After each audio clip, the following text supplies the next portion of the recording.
Halo, assalamualaikum warahmatullahi wabarakatuh. Jumpa lagi dengan aku, Cerita Siska, yang akan menceritakan cerita-cerita horor, tragedi, sejarah, dan urban legend di sekitar kita. Oke, kali ini aku akan membahas sebuah cerita yang pernah aku jadikan treat. Jadi cerita ini berdasarkan true story yang mana menceritakan tentang santet paku abang. Dan kejadian ini terjadi pada tahun 1990. Bagaimana kelanjutan ceritanya? Jangan di skip, tonton sampai habis.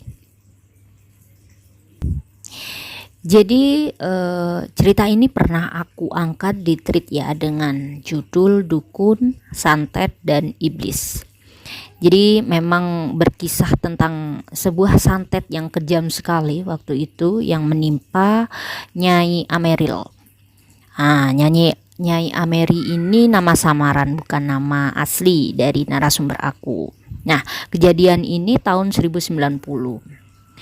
Jadi gimana ya,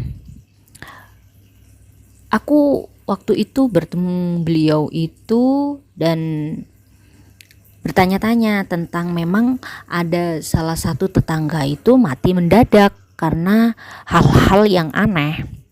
Ya memang tetangganya Ameri ini yang waktu itu masih kecil waktu kejadiannya. Entah mengapa aku ingin sekali berbincang dengan beliau karena memang ada cerita yang pernah terjadi dan itu cerita kelam sekali yang pernah dialami oleh Nyai Ameri ini. Ternyata benar, dulu Nyai Ameri ini pernah terkena santet tetangganya sendiri. Awal cerita waktu itu mana ya, Nyai Ameri ini sedang nyapu gitu ya, nyapu di halaman rumah. Nah, dia itu berpapasan dengan tetangganya yang bernama Hoiri. Oke. Nah, Nyai Ameri ini memiliki kelebihan di mana orang awam tidak bisa melihat yang gaib. Namun beliau bisa keturunan. Nah, saat Hoiri ini berjalan di depannya, dia melihat bahwa Hoiri ini sedang menggendong sesuatu. Ya memang saat itu di kampungnya tinggal, itu beredar isu bahwa ada orang yang sedang mendalami pesugihan. Kenapa seperti itu? Karena memang gak hanya 1-2 orang saja yang merasakan kehilangan sesuatu, kehilangan emas, kehilangan uang, kehilangan harta benda yang berharga lainnya. Nah, dan anehnya kejadian kehilangan itu dibarengi dengan adanya teror ayam cemani yang mati dan busuk ada di halaman rumah orang yang kehilangan itu tadi. Jadi memang pelaku ini setelah mencuri itu membuang ayam cemani di sekitar rumah orang yang sudah dia curi. Entah ini orang psikopat atau memang itu memang adalah salah satu rangkaian ritualnya untuk melakukan pesugihan atau bagaimana, nggak ngerti. Nah, kembali lagi karena sudah tersiar isu seperti itu, isu bahwa ada salah satu orang di desa melakukan pesugihan. Akhirnya saat Hoiri berjalan di depan Nyonya Ameri, Nyonya Ameri ini melihat sesuatu yang digendong oleh Hoiri di punggungnya. Memang orang lain tidak akan bisa melihat, namun Nyai Ameri ini bisa melihat.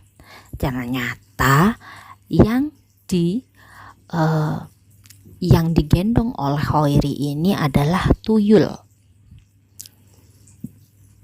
Saat itu Nyai Ameri ini ingin sekali tidak membahasnya, namun karena kelakuan pelaku pesugihan ini saat mengambil barang berharga di rumah-rumah warga itu sudah kebangetan ya, karena udah membuang bangkai ayam juga.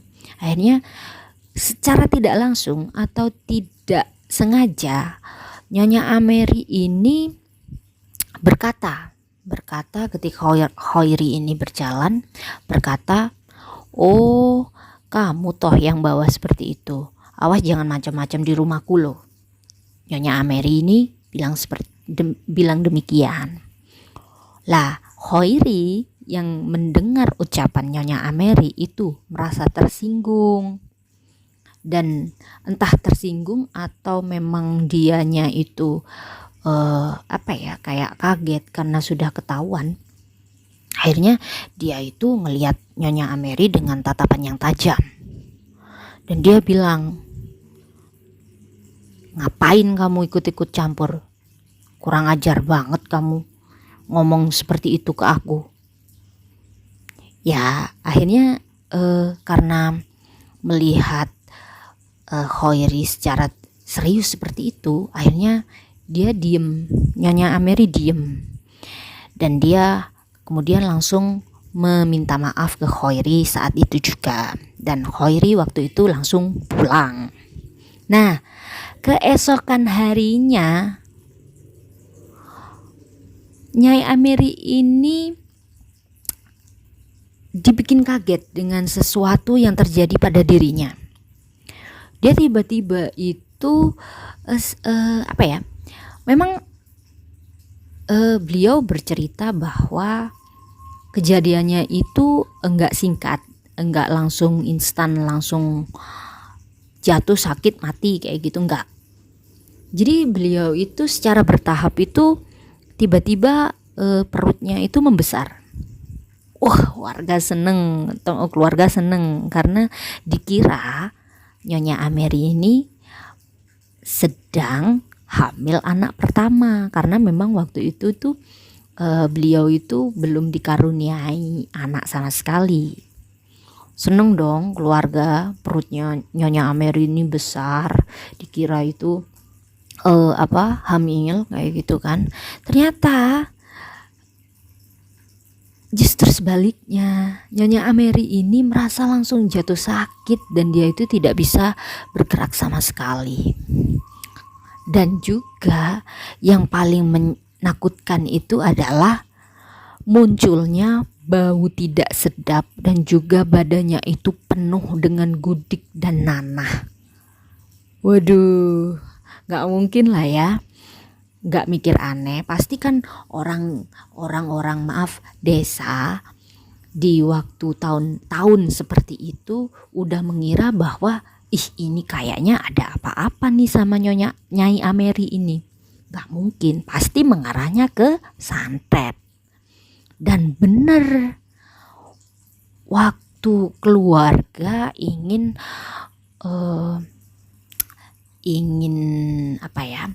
kayak mengobati beliau, dia mengobatinya itu udah kemana-mana. Si suaminya Nyonya Ameri ini mengobati kemana-mana tapi tidak ada hasil. Akhirnya dia saat itu didatangi oleh salah satu orang memang sesepuh desa ya, yang memang pinter waktu itu. Lah, si sesepuh desa ini tidak tidak menyarankan untuk datang ke dukun A, dukun B, dukun C, orang pinter A, orang pinter B kayak gitu ya. Tapi dia menyarankan untuk kamu datang deh ke Ponorogo, terus kamu nyewa apa sih kalau orang bahasa Indonesia nyewa itu mengundang salah satu reok Ponorogo. You know kan ya, Reok Ponorogo itu paling bagus banget. Aku paling seneng banget sama itu karena memang Reok Ponorogo itu menurutku saat perform itu sakralnya luar biasa banget. Aku paling seneng banget. Sampai sekarang itu Reok Ponorogo seneng banget. Apalagi yang itu apa? Yang biasanya yang kecil-kecil lewat-lewat itu apa namanya itu? Cakil ya. Atau apa sih? Nah, terus Nyonya Ameri ini bersama keluarga mengundang Reok Ponorogo dan menggelarnya karena katanya salah satu cara agar bisa mendapatkan solusi penyakitnya ini dia harus menggelar itu tarian Reok Ponorogo. Akhirnya isu itu kan karena memang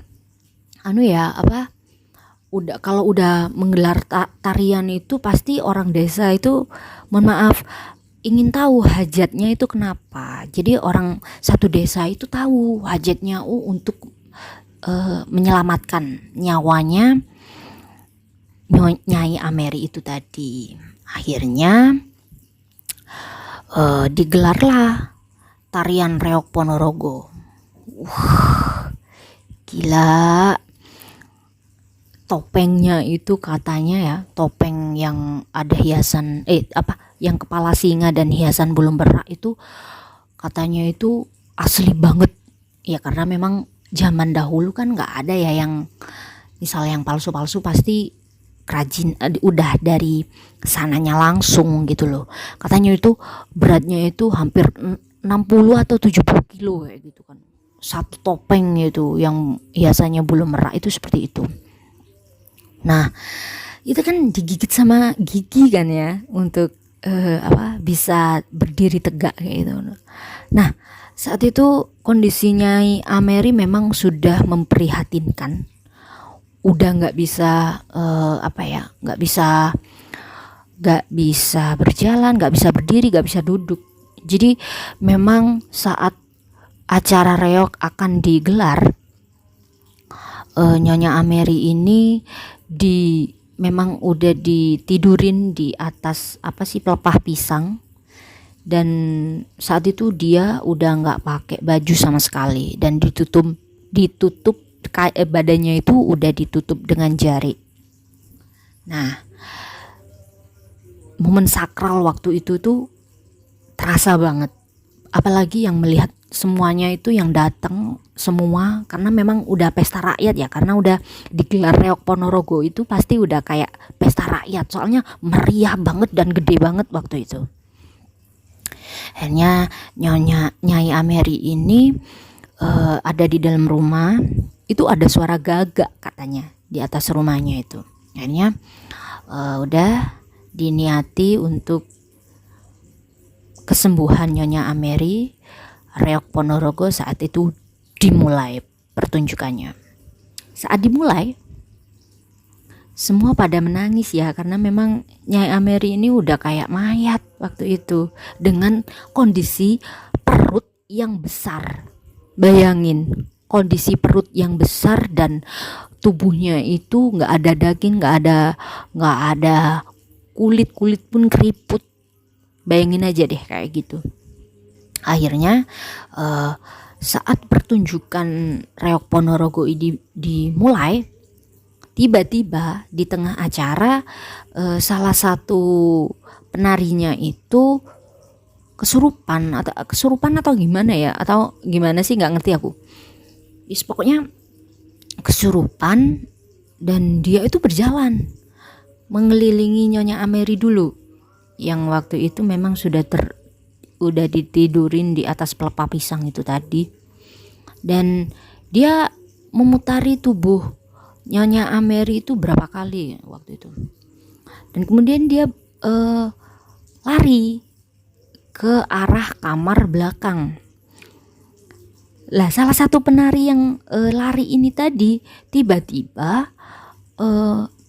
kayak nyakar lantai ya nggak tahu ya, ini kekuatan gaib atau kayak gimana, dia nyakar lantai dan itu bisa loh, lantai dicakar sama tanah bisa rusak, dan dia menggali tanah itu pakai tangannya.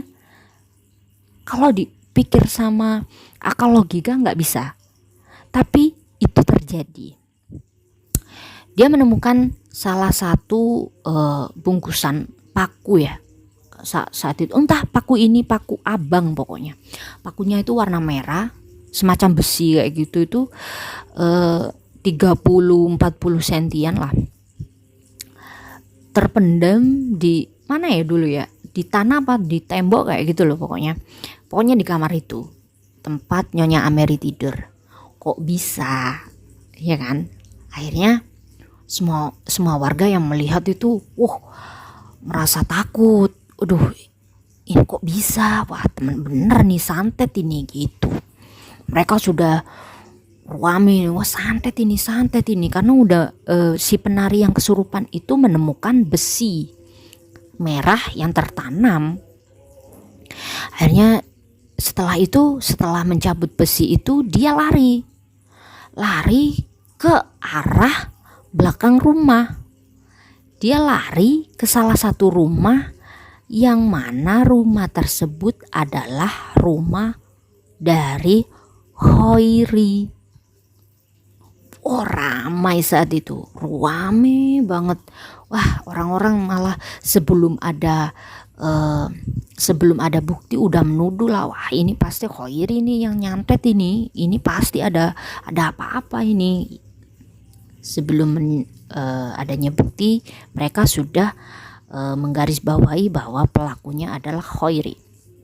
Namun untuk keluarga masih belum selesai ya, karena memang mereka harus mendapatkan bukti kalau memang si Hoiri ini adalah pelakunya. Ya meskipun di dalam hatinya sudah menebak bahwa itu, tapi mereka tidak bisa mengatakan bahwa memang pelakunya adalah si Hoiri. Nah, mereka menunggu bagaimana hasilnya. Akhirnya si penari yang kesurupan ini masuk ke dalam rumah itu. Entah kenapa powernya itu sangat amat luar biasa sekali. Rumah itu ada pagernya. Pagernya dari apa ya? Mungkin dari kayu sih kayaknya. Karena zaman dahulu ya, rumah itu dibageri oleh kayu dan itu bisa didobrak-brak. Sekali dobrakan itu pagar langsung hancur. Entah kenapa di rumah itu saat itu tuh sepi, nggak ada orang sama sekali. Orang-orang yang mengikuti si penari yang kesurupan itu ikut masuk juga. Udahlah, suasana udah nggak kondusif karena memang mereka penasaran dengan si penari ini. Kenapa kok masuk ke rumahnya Hoiri kayak gitu kan? Apa yang bakalan terjadi setelah ini? Nah, masuk ke dalam rumahnya Hoiri dan akhirnya si penari yang kesurupan ini langsung masuk ke dapur. Dia berlari jalan sambil lari lah ya, gimana ya, lari lah ya pokoknya, lari ke dapur dan mengambil air yang berada di salah satu bak yang saat itu ada di dalam dapur. Nah, akhirnya si penari ini tidak melakukan apa-apa. Dia hanya mengambil air yang ada di kalau orang sana itu nyebutnya kentong ya, wadah kendi gitu, wadah kendi yang terbuat dari tanah liat. Diambil air itu dan kemudian penari itu lari ke arah rumah Nyai Ameri. Lari dan dia mendekati Nyai Ameri yang saat itu tidak sadar. Dia mengambil air, dia yang saat itu membawa air itu langsung disiram ke tubuhnya Nyonya Ameri dan kemudian Nyonya Ameri bangun. Semua yang melihat histeris. Mau nggak percaya tapi terjadi. Iya kan? Hal di luar akal terjadi di depan mata mereka. Tapi kalau untuk orang-orang yang memang masih kental ya adatnya itu, nggak mungkin mereka nggak percaya, pastilah percaya seperti ini. Akhirnya setelah menyiram air ke tubuhnya Nyai Ameri ini, Nyonya Ameri bangun, dia sadar, dan kemudian si ini perutnya ini yang besar itu langsung mengempis. Akhirnya mengecil, tubuhnya kembali ke semula, dan kemudian si penari yang masih kesurupan ini memberikan air tersebut kepada Nyonya Ameri untuk diminum. Dan kemudian saat air itu diminum oleh Nyai Ameri, nanah dan juga gudik atau yang ada di tubuhnya, bercak merah yang timbul di tubuhnya itu seketika menghilang dan tidak ada, dan kondisi Nyai Ameri kembali ke sedia kala. This is Reok Ponorogo guys, ya ampun. Dari cerita itu aku Reok Ponorogo memang sakral banget, karena memang gimana ya, kalau aku ngelihat si singa itu, yang singa yang ada bulu meraknya itu, udah kayak ngerasa ada sesuatu gitu loh, kayak memang batinku itu udah ngerasa kayaknya ini memang ada bumbu-bumbu dari alam gaib gitu loh, yang pasti akan ada di pertunjukan reok itu gitu loh. Dan seperti itu cerita dari santet Paku Abang yang dialami oleh Nyai Ameri dari Lumajang.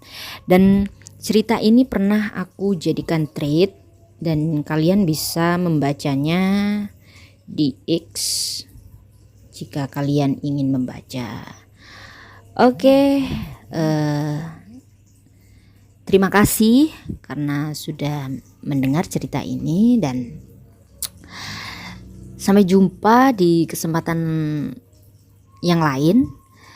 Terus simak cerita horor di Cerita Siska Official. Jangan lupa subscribe, komen, like, dan share sebanyak-banyaknya. Dan jika kalian ingin mengirimkan cerita, kalian bisa kirim ke email di berkasiska10@gmail.com, atau kalian bisa DM langsung via X di @siskanoviv, atau kalian bisa lewat WhatsApp di 081936672448. Terima kasih. Sekian cerita santet Paku Abang dari Lumajang. Salam horor dan assalamualaikum warahmatullahi wabarakatuh.